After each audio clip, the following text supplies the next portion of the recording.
Well, hello, friends, neighbors. John, your whiskey neighbor here, and welcome out to the deck. Beautiful spring day. Sorry I missed last week, just too much work, so I'm going to try to make up for it. Today we're going to look at some bourbon. This is Baker's, of course, Jim Beam product, and now this, not new anymore. I know it's been out for a while. It might even be 2 years now, but they changed to this single barrel release instead of their small batch. So this is actually my first taste of their single barrel. So if you have a single barrel, or if you have little Bakers, old style is fine, or anything from Jim Beam, or any bourbon. Why do you pour a little bit so we can sip together? When we come back, I'll share my thoughts on Baker's. This is their single barrel, 107 proof bourbon. 3, 4.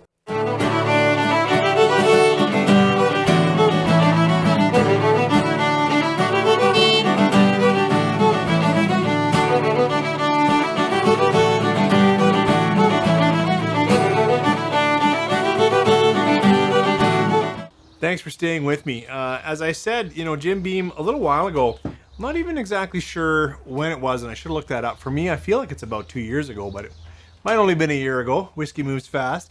But they used to have, a small batch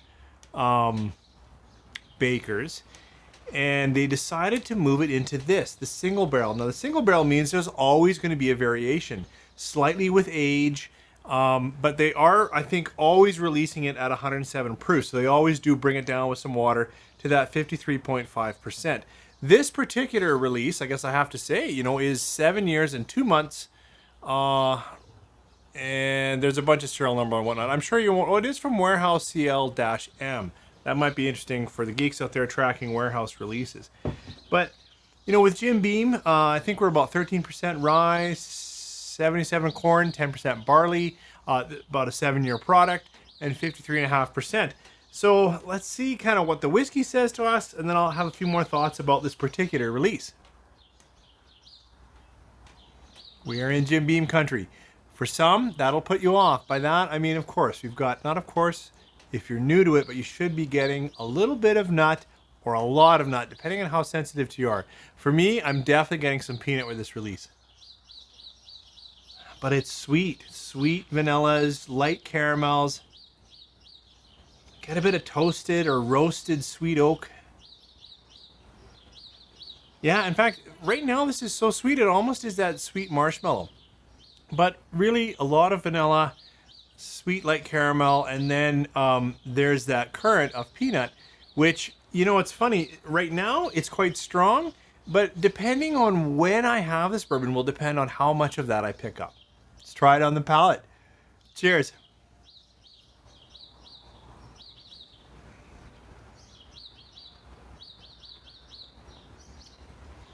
I like the way Baker's is, really fills my palate. A little more roasted nut, a little more oak comes through. I get some fruiting, not a bright fruit, but like a dried dark cherry mixed in with more caramels and kind of a cook down, maybe brown sugars. Let's try another sip.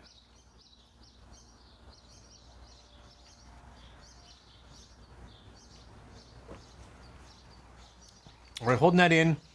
Second sip brings out even more oak, more roasted espresso, roasted coconut husk, that kind of thing. It darkens it the more I sip, or the more the finish plays in. I don't find the finish overly long, but it tends to be nice and drying and oaky and darker and charred, which I like. So it's quite a journey. The nose for me, very sweet, lots of nut.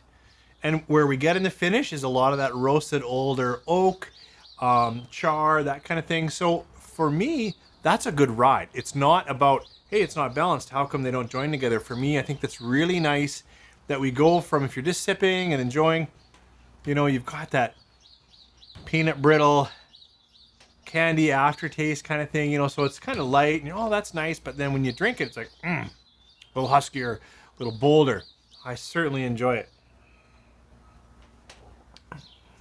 For me, I haven't had too much of this, but it's been around a little while, and I like this. I think their move to this single barrel was an excellent idea. Really helps it stand out from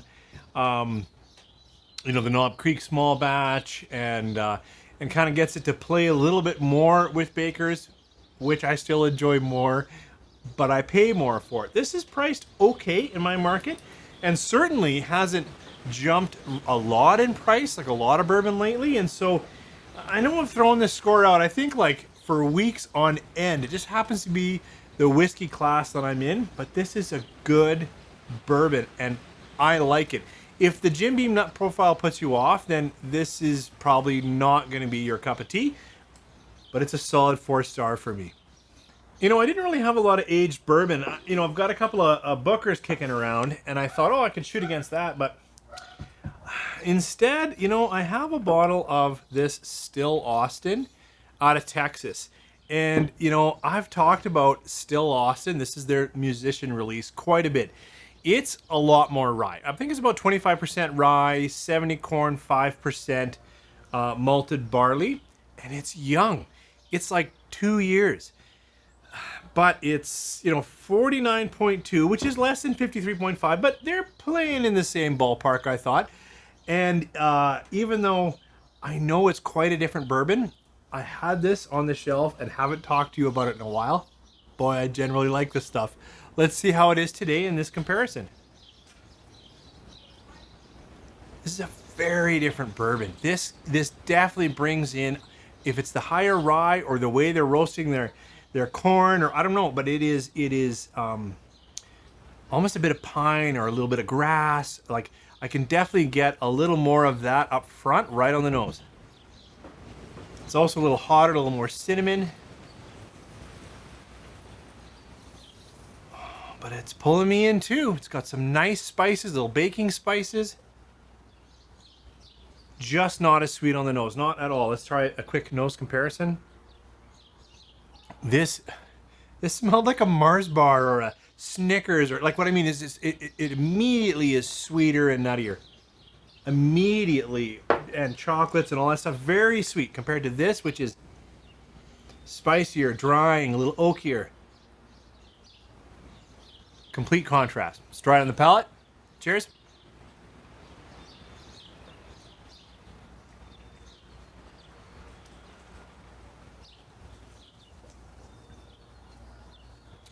I don't know how they get that much flavor in a 2-year-old bourbon.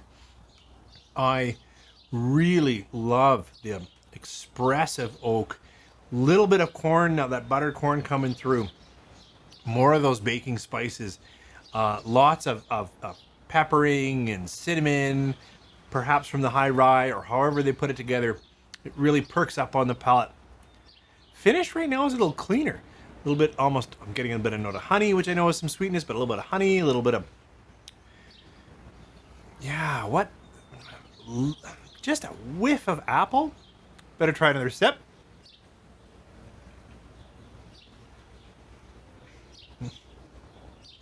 It's difficult, the more I share whiskey with you guys, for me to identify why I'm liking a bourbon. Because I look at my tasting notes, I'm like, well, that's the same tasting notes as another bourbon.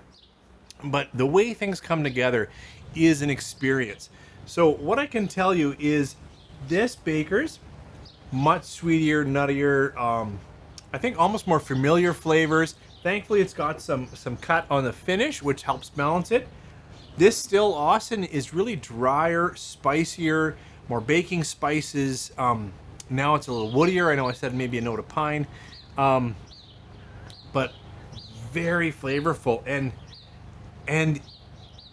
I still, personally, it's always my personal preference, but I kind of like this one a little more, which doesn't make any sense given the age and proof and everything. I should be enjoying the Baker's more, but this Austin is continuing to sing the note that I'm enjoying. So in this sitting, it's like 4 1/4.